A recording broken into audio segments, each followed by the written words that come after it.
உறவுகள் அனைவருக்கும் வணக்கங்க. கரெக்டா மீனா பார்க்குறாங்க, முத்துவும் வந்துடுறாங்க. தங்கச்சியோட தாலி அத்துட்டு போனது யாரு அப்படின்னு சொல்லல கரெக்டா சிசிடிவி கேமராவில் தெரியுதுங்க. அந்த பொம்பளை தான், இவ தான் வீட்டுக்கு வந்தவ, பொய் சாமியார் போலி சாமியார் அப்படின்னு சொல்லிட்டு வேகமாக விஜயா அண்ணாமலை எல்லாத்துட்டையும் ஓடி வந்து முத்துவும் மீனாவும் சொல்கிறாங்க. ஆனால் விஜயா என்றைக்குமே நம்பாது இல்லையா. ஏய் பொய் சொல்கிறியா, அதெல்லாம் இல்லை அப்படிங்கிறாங்க. நிரூபித்து காமிச்சிட்டா என்ன பண்ணுறீங்க அப்படிங்கல, என்ன வேணாலும் பண்ணிக்கலாம்டா, முதல்ல நிரூபி அப்படிங்கிறாங்க. முத்து என்ன பண்ணுறாங்க, மீனா நீ கவலைப்படாத, மீனா சீதா நீயும் கவலைப்படாத அப்படின்னு சொல்லிட்டு இருக்கீங்களே. அருணுக்கு தகவல் போயிருது. அருணும் ஓடி வந்துடுறாரு. என்னாச்சு என்னாச்சு அப்படின்னு வராங்களா. இந்த மாதிரி நடந்ததை சொல்றாங்க. ஏன் சீதா நீ வீட்டில் இருக்க மாட்டியா? ஏங்க அவங்க பறிச்சுட்டு போனதுக்கு சீதா இங்கே வந்ததுக்கு என்னங்க இருக்கு, எல்லாரும் இருக்கல, அவள் அப்படி பறிச்சுட்டு போயிட்டா. சரி சரி நம்ம நிற்க பேசுறதுக்கு நேரம் இல்லை அப்படின்னு சொல்லிட்டு ஆளாளுக்கு அங்கங்கே பறக்குறாங்க. முத்தும் அருணும் கை கோத்துக்கிட்டு கிளம்புதுங்க. அட்டா அப்பா பரவாயில்ல, சகலையும் ஒன்று சேர்ந்துட்டாங்கன்னு சொல்லணும். அடுத்து எங்கெங்கே போகணுமா, அந்த கேமரா எங்கே, அந்த வண்டி எங்கே போணுச்சோ அந்த சைடுலாம் போய் பார்க்குறாங்க. கேமராவில் பார்க்குறாங்க இந்த பொம்பளை எங்கிட்டு போகுதுன்னு. கரெக்டாக இந்த சைடு போகுதா, அது வரைக்கும் பதிவாக இருக்குது. அதுக்கப்புறம் போகிறாங்க, அங்கேயும் தேடுறாங்க, தெரியல. எல்லா பக்கமும் தேடிட்டு இருக்கல. முத்து என்ன பண்ணுறாரு, திருடிட்டு போகிறவன் இந்த மெயின்லாம் போக மாட்டா அப்படின்னு சொல்லிட்டு எந்த பக்கத்து சைடில் போவாங்கன்னு சொல்லிட்டு ஒத்தையடிப்பாத மாதிரி அப்படி இப்படின்னு போயிட்டுருக்காங்க. போயிட்டு இது என்னடா அது மறுபடியும் நல்ல மெயின் ரோடுக்கு வருதே அப்படின்னு பார்க்கல. கரெக்டாக அந்த அம்மா என்ன பண்ணுது, முக்காடை போட்டுட்டு இங்கிட்டு அங்கிட்டு திரும்பி நிற்கிது. இவ்வளோ தானே, இந்த புடவை தானே அப்படின்னு சொல்லிட்டு ஐயோ வேற ஆள் வந்துட்டா பரவாயில்ல அப்படின்னு சொல்லிட்டு போக கரெக்டாக சிந்தாமணி வருது. சிந்தாமணி இந்த பொம்பளை பார்த்துட்டு வண்டியை நிற்கிது. வண்டியை நிப்பாட்டியே என்ன இங்கே நிற்கிற, அம்மா அம்மா கதவை திறங்கம்மா, கதவை திறங்க அப்படிங்கிற. என்ன கதவை திறங்குமா அப்படின்னு கதவுல திறந்துட்டு ஏறி உட்காந்துருது. வண்டியை எடுங்க சீக்கிரம் அப்படின்னு போகுது. இங்கே முத்து பாத்துறாரு, ஆஹா இது உள்ளுக்கு இருக்குது சிந்தாமணி மாதிரி இருக்கே அப்படின்னு சொல்லிட்டு, ஓ சிந்தாமணியோட வேலையாது அப்படின்னு சொல்லிட்டு பின்னாடியே ஃபாலோ பண்ணி போகிறாங்க. வண்டிக்கு பாடி சும்மா பீறிட்டு போகுது. இங்கே என்ன பண்ணுறாங்க, சிந்தாமணி வேகமாக அவங்க வீட்டில் போய் நிப்பாட்டிடுறாங்க. அது வரைக்கும் பின்னாடி தாங்க ஃபாலோ பண்ணிட்டு போகிறாங்க. பின்னாடி போன கையோட வண்டியை நிப்பாட்டிட்டு இறங்கி போகிறாங்க. உள்ளுக்குள்ள என்னடி என்ன ஆச்சு அப்படிங்கிற. முத்து என்ன பண்ணுறாரு, என்ன தான் பேசுகிறாளுங்க அப்படின்னு ஒளிஞ்சு நின்று வீடியோ எடுக்கிறாங்க. அப்போ பார்த்தீங்கன்னா என்னை மன்னிச்சிருங்கக்கா, என்னை மன்னிச்சிருங்கம்மா அப்படின்னு சொல்லிட்டு நடந்ததை சொல்லுது. பலார்னு அற கொடுக்குது அந்த பொம்பளைக்கு. சிந்தாமணி ஏன்டி உனக்கு அறிவு இல்லையா, எதுக்கடி அவ காலத்தில் போய் கையை வச்சா. இல்லைங்கம்மா காசு இல்லைங்கம்மா, அதான் காசு இல்லைன்னா என்கிட்ட கேட்க வேண்டியதானடி, உன்னை ஊரை விட்டு எங்கேயாவது போன்னு சொன்னேன்ல அப்படி இப்படின்னு கத்துது சிந்தாமணி. இல்லைம்மா ரொம்ப செலவாயிடுச்சு, ஐயோ அப்படின்னு சொல்லிட்டு அன்னைக்கே உன்னை போலி சாமியார் வேஷம் போட்டு உன்னை போய் நடிக்க வச்சே அந்த விஜயா வீட்டில், அதுக்கே உனக்கு அள்ளி கொடுத்துருக்கீங்க, அந்த காசுலாம் என்னடி பண்ண. அம்மா அதெல்லாம் செலவாயிடுச்சுமா, வீட்டில் பிள்ளைக்கு உடம்புக்கு முடியலம்மா, வைத்திய செலவுக்கு காசு பத்தலை, நான் அதான் உங்ககிட்ட கேட்கலான்னு ஃபோன் அடித்தா நீங்கள் எடுக்கலை அப்படிங்கிறாங்க. அதுக்காண்டி போய் கை வைப்பேன், அதுவும் போய் அவள் வீட்டில் போய் வச்சுட்டு வந்திருக்கிற. ஆமாம்மா அந்த முத்து மீனாவும் என்னை விரட்டிட்டு வர ஆரம்பிச்சிட்டாங்க, நான் தான் ஓடி வந்துட்டேன் அப்படி இப்படிங்குது. அதுக்கப்புறம் ஐயோ இந்தா பணம் இங்கே பாரு, இனிமேல் இந்த பக்கத்து எட்டி பார்க்காத, கொஞ்ச நாளைக்கு வீட்டுக்குள்ளேயே அடைஞ்சு கடை அப்படின்னு சொல்லிட்டு இந்த தாலியை வேற அத்துட்டு வந்திருக்கு. அங்கே விட்டு எறிஞ்சு வந்திருக்க வேண்டாமா, இந்த தாலி ஒரு பேய் மாதிரி பின்னாடி வந்துட்டா என்னடி பண்ண முடியும் அப்படின்னு சிந்தாமணி கத்துது. இப்போ என்னம்மா பண்ணுறது அப்படிங்கிற. எடுத்தாண்டில உனக்கு நான் காசு எவ்வளோ கொடுக்குறேன் கொடு, அதை நானே வச்சுக்கிறேன் அப்படின்னு சொல்லிட்டு என்ன பண்ணுறாங்க, காசை கொடுத்து அப்படியே காசை கொடுத்து தாலியை பறிக்க இங்கே சிந்தாமணி எடுக்க முத்து போய் அப்படி கையை நக்குன்னு வைக்கிறாரு. கையை வச்சு நிமிடுறாங்க எல்லாரும். அப்படின்னு முத்து நீயா, என்னது நீயாவா அப்படின்னு பலார்னு ஒரு அந்த பொம்பளைக்கு ஒரு அறை, சிந்தாமணிக்கு ஒரு அறை கொடுக்குறாரு பாருங்க. அங்கே நிற்கையிலே அருணுக்கும் தகவலை சொல்லிடுறாரு. அருண் வந்துடுறாரு.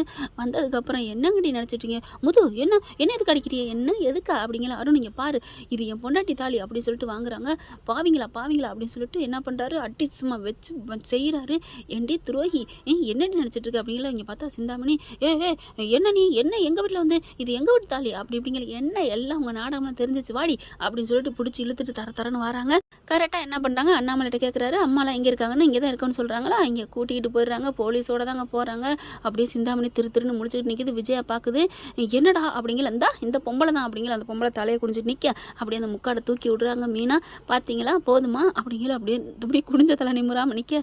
ஏய் நீ அன்னைக்கு குறி சொன்னவ தானடி, என் மருமக வீட்டில் இருந்தால் அந்த மாதிரி என் புருஷனுக்கு ஆபத்துன்னு அப்படிங்கிற. அப்படியே குடிஞ்சு நிற்கிது. சொல்லுடி உண்மையாடி அப்படிங்கிற. ஆமாம்மா என்னடி சொன்ன. ஆமாம் அப்போ ஏன்டி திருடிட்டு போயிருக்கிற, அது குறி சொன்னது சாமிக்கு, இப்போ திருடுனது இது எங்கள் வயிற்றுக்கு அப்படிங்கிற. பலார்னு விஜயாவை குட்டுக்குது. அப்படியே முத்து பார்க்குறாரு, குட்டுங்கம்மா அப்படின்னு சொல்லிட்டு சிந்தாமணி பார்க்குறாங்க. என்ன சிந்தாமணி மாஸ்டர், இல்லை மாஸ்டர் இவன் நல்லா சாமியாடின்னு தான் சொன்னான், அதனால தான் நான் உங்ககிட்ட விட்டேன், இவன் இந்த மாதிரி பொய் சொல்லியிருப்பா, இல்லை இந்த மாதிரி நகை திருடுவா, இப்போலாம் எனக்கு தெரியாது மாஸ்டர் அப்படின்னு அப்படியே மழுப்புது. உடனே அதுக்கப்புறம் சொல்லு இவங்க சொல்லியா நீ செஞ்ச அப்படி. முத்து தான் வேகமாக பாயிண்டை பிடிக்கிறாரு.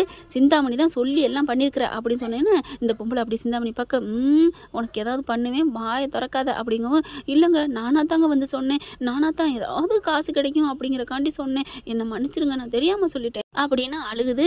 அதுக்கப்புறம் ஆளாளுக்கு வச்சு செய்கிறாங்க. அருண் பார்க்குறாங்க, இவளாம் பேசிக்கிட்டுலாம் இருக்க முடியாது, கைது பண்ணி கூட்டி போவோம் அப்படின்னு கைது பண்ணுறாங்க. அப்புறம் இந்த சிந்தாமணி கூட்டி போங்க அப்படின்னு சொல்ல உடனே மாஸ்டர் எனக்கு எதுக்கு எந்த சம்மந்தம் இல்லை மாஸ்டர், அப்போ உன் வீட்டில் இவ வந்து நிற்கணும், அந்த தாலி எதுக்கு நீ வாங்கணும்? இல்லை அவள் தான் தாலியை வச்சுட்டு அடமானமாக கேட்டா, சரி நான் வட்டிக்கு கொடுக்குறது அடமானம் கொடுக்குறதெல்லாம் நான் வாங்குறதெல்லாம் வேலையாக பார்த்துட்ருக்கேன், அதனால நான் வாங்கினேன். அப்போ கூட அது யார்கிட்ட தாலிடி ஓம்கிட்ட தாலியாக நான் கேட்டுக்கிட்டு தான் இருந்தேன் அப்படின்னு சொல்கிறாங்க. இல்லை மாஸ்டர்னு சொல்லிக்கிட்டு இருக்கேல, அதெல்லாம் நீங்கள் நம்பாதீங்கம்மா, இங்கே பாருங்கள் அப்படின்னு முத்து வந்து அந்த வீடியோ எடுத்தார் இல்லையா, அதை காமிக்கிறாங்க. அதில் வெட்ட வெளிச்சமாயிருது. இனிமேல் அவங்கள சும்மா விடக்கூடாதுன்னு சொல்லிட்டு கைது பண்ணுங்க அப்படின்னு சிந்தாமணி அந்த பொம்பளை சாமியாக இருக்குங்க இல்லையா, அவங்க 2 பேர் கையிலையும் விளங்க மாட்டுறாரு அருண். அதுக்கப்புறம் அப்படி பார்த்தீங்கன்னா இனிமேல் அது ஒழுங்காக தெளிவாக நடந்துக்குங்க அப்படின்னு சொல்லிட்டு பொண்டாட்டி கையில் கொடுக்குறாரு. சீதா இரு அப்படின்னு வந்து சீதா கழுத்துலேயே அவர் போட்டு விடுறாருங்க. அப்படியே கண்ணில் எடுத்து ஊற்றி வச்சுக்கிறாங்க. மாமா தேங்க்ஸ் மாமா அப்படிங்கிறாங்க. பரவாயில்ல சீதா விடு, இதனால என்ன இருக்குது அப்படிங்கிறாங்க. அப்புறம் அவர்களை கைது கொண்டு போகிறாங்க. அண்ணாமலை பார்க்குறாரு, இப்போ என்ன சொல்கிற சொல்லு அப்படிங்கல. நான் என்ன சொல்கிறது, அதான் நிரூபிச்சுட்டாங்களா அப்புறம் என்ன அப்படிங்கிறாங்க. அப்புறம் என்ன, அதுக்கப்புறம் நடக்க வேண்டியது நீ செய்யி, நான் என்ன செய்யணும் அப்படின்னு விஜயா சொல்லுது. அப்படி பார்த்தா என்னம்மா ஒன்றுமே தெரியாத மாதிரி இருக்கீங்க, அதான் சவால் விட்டோம்ல ஜெயிச்சிட்டோம்ல, என் பொண்டாட்டி இதுக்கு எந்த சம்மந்தம் இல்லைன்னு இப்போ புரிஞ்சுக்கிச்சா, எல்லாமே அதுக்கு தான் பண்ணியிருக்குது, எனக்கு என்னமோ இந்த ஆக்சிடெண்ட்டும் அவங்க தான் பண்ணியிருக்கணும்னு தோணுது அப்படிங்கிறாரு. அதுக்கப்புறம் சரி வீட்டுக்கு வாங்க, அதான் முடிஞ்சு போச்சுல, என்ன சரி வீட்டுக்கு வாங்கன்னா மீனாவை சொல்லி பேரை சொல்லி கூப்பிடுங்க அப்படிங்கிற. சரி மீனா வீட்டுக்கு வா அப்படின்னு சொல்லிட்டு கிளம்புறாங்க. பாத்தியா கொழுப்பு கொஞ்சமாக அடங்குதா இவளுக்கு அப்படின்னு முத்துவை பார்த்து அண்ணாமலை சொல்கிறாரு.